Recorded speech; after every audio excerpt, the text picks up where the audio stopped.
नमस्कार, आप देख रहे हैं रिपब्लिक भारत न्यूज़ 24 और मैं हूं अमित कुमार। इस समय हमारी मौजूदगी बेगूसराय जिला अंतर्गत मंसूर चक प्रखंड क्षेत्र के गोविंदपुर एक पंचायत में है, जहां आज हमारे साथ गोविंदपुर एक पंचायत के निवर्तमान मुखिया राजीव पासवान जी मौजूद हैं। ऐसे आप सभी जानते हैं कि 10वीं चरण में यहाँ चुनाव होना है 8 दिसंबर को, लेकिन इसकी लेके प्रक्रिया जो है काफ़ी तेज हो चुकी है। सभी जगह अपनी अपनी लोगों से मुलाकात कर आम जनसंपर्क मिल और इस पे अपना अपना काम किया जा रहा है। इसी बीच हमारी संपर्क राजीव पासवान जी, सबसे पहले सर आपका रिपब्लिक भारत 24 में बहुत बहुत धन्यवाद, स्वागत। पहले तो मैं आपको ग्राम पंचायत राज गोविंदपुर में आप आए, आपको बहुत बहुत धन्यवाद और स्वागत करता हूँ। सर, सबसे पहला मेरा सवाल यह होगा कि कोई भी चुनाव हो, चाहे वो पंचायत चुनाव हो या विधानसभा की चुनाव हो, जो भी चुनाव हो, युवा पर विशेष बल दिया जाता है, लेकिन युवा की जो आज स्थिति है उसके संदर्भ में आप क्या कहना चाहेंगे?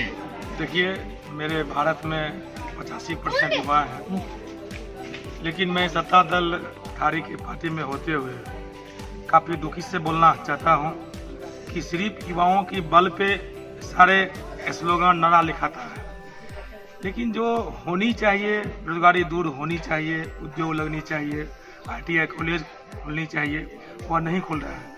सरकार सिर्फ बोलने के लिए बोलती है, अखबार में वह एडवर्टाइजमेंट आता है कि मैं युवाओं को इतना रोजगार दूंगा, लेकिन मैं समझता हूं कि उस ओर वह केंद्र सरकार हो या राज्य सरकार हो, विफल है। और सर, दूसरी बात यह है कि भ्रष्टाचार जो है ना इतना बढ़ा हुआ है, हर एक चीज में घूस लिया जाता है और इसका नकेल पंचायत से ही कसना होगा। अगर पंचायत से नहीं कसाएगा तो और आगे चल के पूरे भारत में जिस तरह फैल रहा और विस्तृत रूप से फैल जाएगी, इस पर आप क्या कहना चाहेंगे? देखिए, निश्चित रूप से मैं गांव का रहने वाला हूं। एक कहावत है कि मैं सुधरूंगा, जगत सुधरेगा, दुनिया सुधरेगी, लेकिन मैं देखता हूं, मैं अपने भाषण में ये बोल रहा था कि मैंने प्रधानमंत्री आवास में किसी लाभार्थी से मैंने 1 रुपया नहीं लिया, लेकिन लाभुक ने कुछ समय का देखते हुए या समय कम लगे, कुछ अपना पर्सनल निजी कामों से या कोई लोभ से वह इंदिरा आवास सहायक से मिल के वह 1000-2000 करके दिया, लेकिन ग्राम पंचायत राज से 1 रुपया नहीं। लेकिन मैं उसी को एग्जाम्पल को बोलना चाहता हूँ कि मैं अगर भ्रष्टाचार को मुक्त करना चाहूँगा तो पहले 0 से स्टार्ट करनी पड़ेगी। जो लोग बोलता है तो भ्रष्टाचार पहले गांव से खत्म होगा, उसके बाद जाके देश में खत्म होगा। आपको क्या लगता है भ्रष्टाचार को जो है समाप्त करने के लिए सबसे मेन कड़ी क्या होना चाहिए? देखिए, मेन कड़ी मैं समझता हूँ कि जब वह सभी कम्युनिटी में या जिस कम्युनिटी में शिक्षा नहीं गई है, भ्रष्टाचार उसी जगह है। अगर मैं जान जाऊँगा कि इंदिरा आवास ऐसे मिलता है, बिजली की मीटर कनेक्शन ऐसे मिलता है, उसका नियम कानून हम जाएंगे, तो भ्रष्टाचार में साथ नहीं होगा। लेकिन अशिक्षा के वजह से और जानकारी के वजह से भ्रष्टाचार बढ़ती है। जब उसमें शिक्षा आ जाएगी, जानकारी आ जाएगी, यह काम इस प्रकार से होता है, यह ऑनलाइन करने से होता है। और आपको मैं एक बात बता दूं कि मुझे वह दिन याद है कि जब वह जाति प्रमाण पत्र बनता था तो गाँव के कुछ लोग थे, वह गांव में कलेक्ट करते थे कि लाभ जाति बनेबो, आवासीय बनाए देबो, बेटा पढ़ल लिखल छो। वह आकर उसका बेटा, उसका बाप से, उसका माँ से उस जमाने में 20 रुपया 50 रुपया ठगता था। लेकिन मैं अभी दावे के साथ कहता हूँ कि जब शिक्षित हुआ है तो वह जाके वह क्या बोलते हैं CSP पे ऑनलाइन करवा रहा है और वह मुफ्त में जाति आवासीय बना रहा है। तो वह शिक्षा का प्रभाव है, जानकारी का प्रभाव है। जैसे कि जानकारी मिली है कि बहुत जल्द ग्राम पंचायत में ही इस काम की शुरुआत की जाएगी, जितना भी जाति आवासीय आय का जो भी है इस शुरुआत का आपको क्या लगता है, इससे कितना लाभ मिलेगा ग्रामीण? मैं जिस पंचायत का मैं मुखिया हूँ, मेरे ग्राम पंचायत में सर्वप्रथम मेरे ही RTPS उद्घाटन हुआ था। हमारे आदरणीय शांत कुमार SDO साहब थे, उन्हीं के कमलों द्वारा स्टार्ट हुई थी, लेकिन सरकार का कुछ टेक्निकल दिक्कत के कारण वह तकरीबन 1 साल तक वह नहीं चली। अभी वह फिलहाल वह RTPS चल रही है और हर एक ग्राम पंचायत में वह जाति प्रमाण पत्र आवासीय हो या मृत्यु प्रमाण पत्र हो या एवं प्रकार पंचायत की जो भी काम हो वह ग्राम पंचायत के ही कार्यालय में होनी है। और सबसे बड़ी बात है कि मनरेगा योजना जो है, मनरेगा इसमें बहुत सारा लूट खसोट हो रहा है, किसी का खाता ले जा रहा है, किसी को रुपया दे रहा है, किसी को काम नहीं मिल रहा है। इसके लिए आपका क्या प्रावधान होना चाहिए? देखिए, जहाँ तक मनरेगा की बात है तो भ्रष्टाचार आपका जिला लेवल की है। ग्राम पंचायत की जो चीज़ पावर होनी चाहिए, और ग्राम पंचायत में मुखिया हो, PRS हो, वह पेमेंट करवाता है DDC अपने वेंडर के माध्यम से, जिसके कारण वह वेंडर पैसा वह पौधा लगाता है नहीं लगाता है, वेंडर पेमेंट उठाया और उसको एक सिस्टम ढंग से और सारा चीज़ आज से तकरीबन मैं समझता हूँ 2006 में ग्राम पंचायत की ही अंदर वह मनरेगा थी। तो भ्रष्टाचार उतना नहीं कि मैं अगर भ्रष्टाचार को मुक्त करना चाहूँगा तो पहले जीरो से स्टार्ट करनी पड़ेगी। जो लोग बोलता है 80% है नहीं, सारा चीज़ उसके पास है नहीं, सारा चीज़ सरकारी कर्मी के पास है हुआ, तो ग्राम पंचायत में सारा चीज़ सिस्टम रहेगा, तब वह जानेगा कि यह मजदूर को कितना पैसा चाहिए या कितना उसको मजदूरी चाहिए, कब कहाँ काम चाहिए। तो सारा चीज़ तो ठेकेदारी के माध्यम से होता है। जैसे मैं बता दूं कि मेरे ग्राम पंचायत में जल नल की योजना चल रही है। आपने एक एनालिसिस किया था, सर्वे रिपोर्ट हुआ था और मैंने आती वीडियो मैंने देखा, तो वह ग्राम पंचायत में अगर वह काम चलता, मुखिया के माध्यम से काम चलता, तब तो जनता की समस्या को मैं सॉल्व करता। लेकिन यह ठेकेदारी प्रथा है, सरकार ठेकेदार को भेजता है, ठेकेदार मुखिया से मिलता नहीं है, जस का तस खड्डा खून दिया, कहीं पानी जाता नहीं है। तो यह सब तो विकेंद्रीकरण का मुख्य कारण है जो सर्वांगीण विकास नहीं हो रहा। मैंने भाषण में मैंने बोला था कि वह विकेंद्रीकरण पूरा चीज़ों को किया, जिसके कारण वह भ्रष्टाचार चरम पर है। विकेंद्रीकरण नहीं होगा तो भ्रष्टाचार रुक जाएगा। तो आपके अनुसार अगर भ्रष्टाचार को रोकना तो इन सब पहलुओं पर विशेष ध्यान देना चाहिए। लेकिन सबसे बड़ी बात है कि कुछ महिला जो है जिनको वृद्धा पेंशन मिलना चाहिए, जो भी योजना है पेंशन टाइप का, इसमें उनको नहीं मिल रहा है। 5-7 साल से उनको चक्कर काटना पड़ रहा है कार्यालय का, लेकिन फिर भी उनको लाभ नहीं मिलता। यहाँ तक कि उनको रुपया भी खर्चा करना पड़ता है, लेकिन उनको नहीं मिलता है। आखिर ऐसा क्यों होता है? देखिए, सबसे बड़ी बात मैंने शुरू से ही बोला कि मैंने एक बात आपको बोलना चाहिए, आप नहीं बोले हैं तो मैं बोलता हूँ।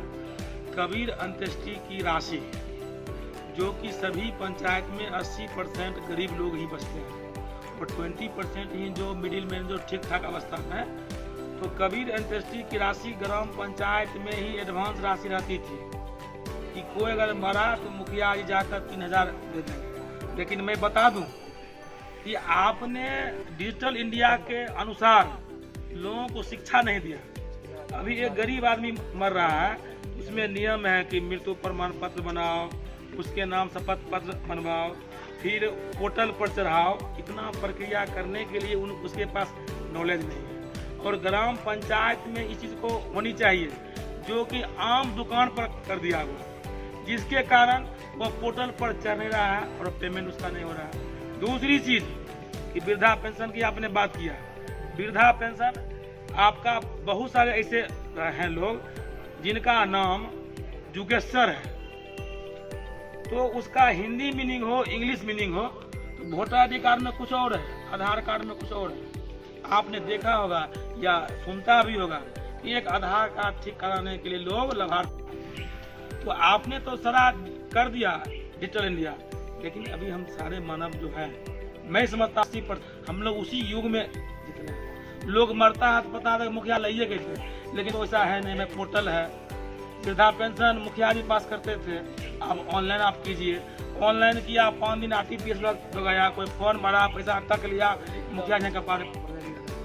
तो महात्मा गांधी का ग्राम स्वरोजगार की सपना थी और सारा चीज या पूरे देश में कोई प्रधानमंत्री होता है या कोई राष्ट्रपति होता है, ग्राम पंचायत का राष्ट्रपति मुखिया होता है। लेकिन आदरणीय नीतीश कुमार जी ने सारा चीज को हटाकर सिर्फ मुखिया को स्टेचू बना दिया, जिसके कारण आज इतना फैजियत हमारे मुखिया समाज को हो रहा है। तो आपने तो मुखिया बना दिया, सारा चीज मुखिया से उम्मीद है, लेकिन सारा चीज विकेंद्रीकरण कर वह आपने एक ठेकेदारी प्रथा में कन्वर्ट करवा दिया।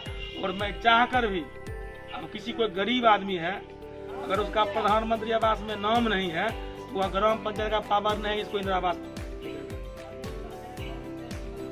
इसके लिए आम लोगों में जनप्रतिनिधियों के प्रति थोड़ा निगेटिव आ रहा है, लेकिन जो होशियार है मेरे ऐसा है तो एफर्ट लगाता हूँ, प्रयास करता हूँ लेकिन सही मायने में हम लोग विवश और लाचार प्रतिनिधि सरकार के माध्यम से।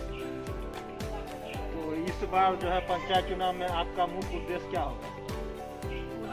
देखिए, मेरे ग्राम पंचायत में या मैं समझता हूँ कि मैं बार बार मेरा इंटरव्यू कोई होता है तो मैं शिक्षा पर बल देता हूँ।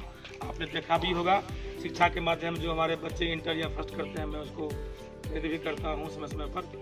तो मेरा शिक्षा स्वास्थ्य पे ही फोकस रहेगा।